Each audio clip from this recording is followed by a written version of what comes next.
నిరీక్షణ prayer house మరియు centre సంఘముల తరపున ప్రభువైన యేసుక్రీస్తు ఘనమైన నామములో మీ అందరికీ పునరుద్ధాన దినపు శుభాభివందనములు. ఈ దినపు దేవుని మాట యెహోషువ గ్రంథము 24వ అధ్యాయం 15వ వచనం. నేనును నా ఇంటి వారును యెహోవాను సేవించెదము.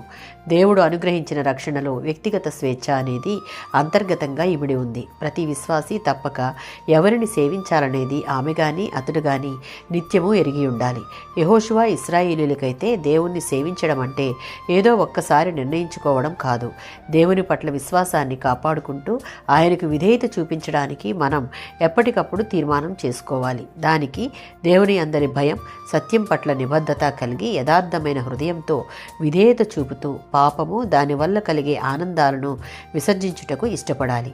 దేవుని సేవించుటకు ప్రేమించుటకు తీర్మానించుకోకపోతే దాని ఫలితం అంత్య తీర్పు, నిత్యనాశనం. ఆదికాండము 18వ అధ్యాయం 19వ వచనం.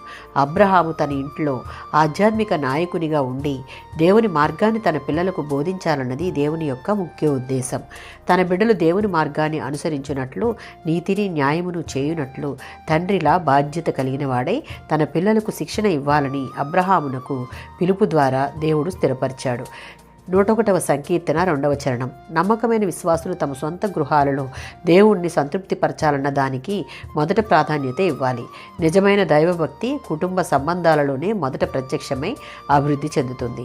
ప్రార్థనలో దేవుని వెతకడం, ఆయన వాక్యాన్ని చదవడం, కుటుంబారాధన కలిగి ఉండడం, నిందారహితంగా నడవడం, పాపాన్ని చూడక తిరస్కరించేటటువంటి దృష్టి కలిగి ఉండడం అనే ఉద్దేశాలు కలిగిన హృదయాలు కలిగి హృదయపూర్వకంగా కుటుంబాలలో దేవుని సేవించేవారముగాను, ఆ తరువాత సంఘంలో దేవుణ్ణి ఘనంగా సేవించేవారముగా మనం ఉండాలి. ఆమేన్.